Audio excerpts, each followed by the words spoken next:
Right. I'm going to be talking about Huntington disease. Okay.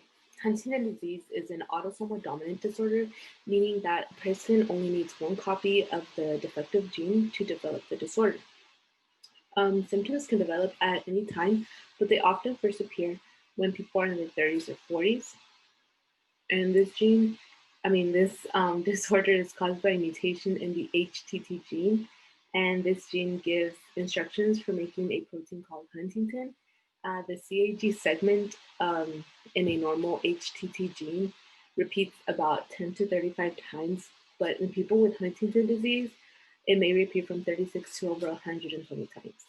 The HTT gene mutation that causes Huntington disease involves a DNA segment known as a CAG trinucleotide repeat, and it is repeated multiple times in a row. And Huntington disease is caused by a gain of function mutation.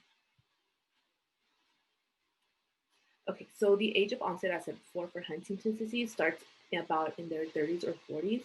And there are movement disorders that include both involuntary movement problems and impairments in voluntary movements. And these include involuntary jerking or riding movements, muscle problems such as rigidity or muscle contracture, slow or abnormal eye movements, impaired gait, posture, and balance, and difficulty with speech or swallowing. So the case study I chose was about a man named Carl, and at this time he was 27. He was married to Susan, and they had 2 children. And Carl had a sister named Jenny, and then she was sick for, they said, 7 years, and they didn't know the reason of why. She had, there was an increase in the shakiness of her movements and everything. Her speech was slumped, and she appeared to be very depressed. And there was no test for Huntington disease at the time, but the symptoms all pointed to Huntington disease with all the observation. And Jenny, later on, she was in a vegetable-like state in a nursing home, and she died at the age of 47. She did not receive any treatment because Huntington's disease can only be treated by managing the symptoms, but it can't be cured. Okay. So the background information, the molecular cause. So Huntington's disease is caused by a mutation in the HTT gene, as said before, and the gene gives instructions for making a protein called huntingtin. The exact function of this protein is unclear, but it appears to be important to nerve cells, the neurons in the brain. And the HTT gene mutation that causes Huntington's disease involves a DNA segment known as a CAG trinucleotide repeat, and the CAG segment in the normal HTT gene repeats about 10 to 35 times, and in people with Huntington disease, it may repeat from 36 to over 120 times. And people with 36 to 39 CAG repeats may or may not develop Huntington's disease, while people with 40 or more repeats almost always develop the disease. And it is a rare disease because Huntington's disease affects an estimated 3 to 7 per 100,000 people of European ancestry. And Huntington's disease is less common in some other populations, including people of Japanese, Chinese, and African descent.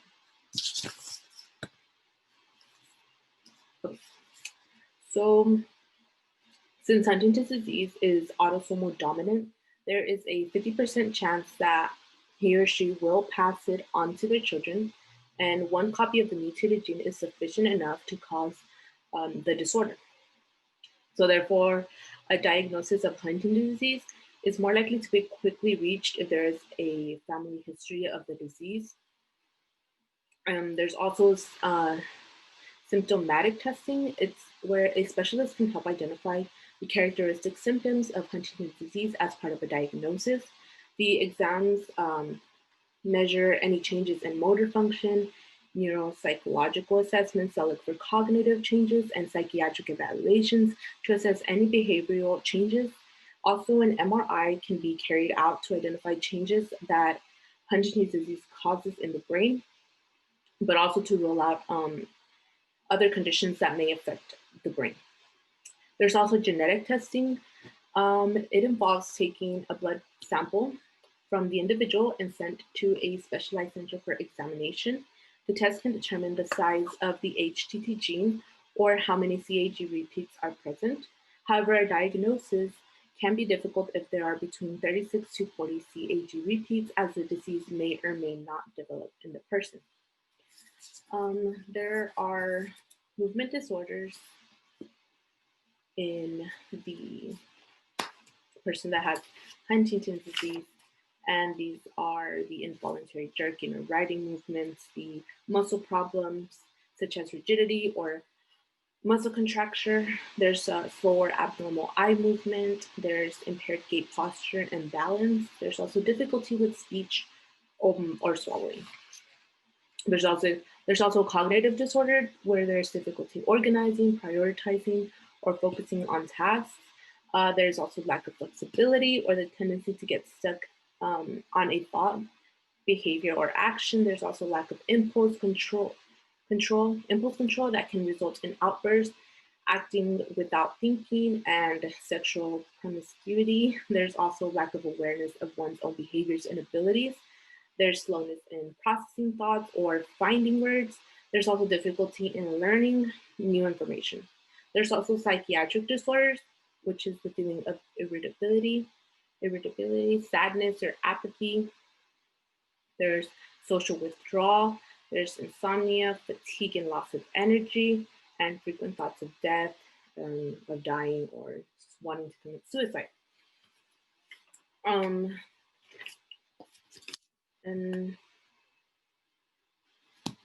the treatment, there's no treatments that can alter the course of Huntington disease, but there are medications that can lessen the symptoms, some of the symptoms of movement and psychiatric disorders.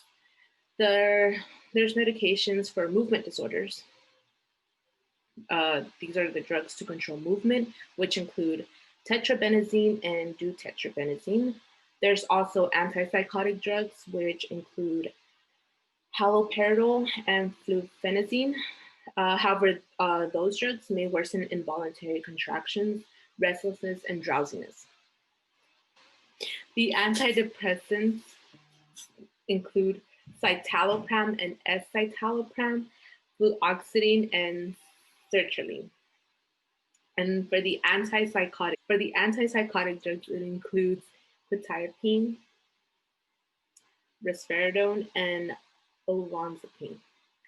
So there are also mood stabilizing drugs that help prevent the highs and lows associated with bipolar disorder.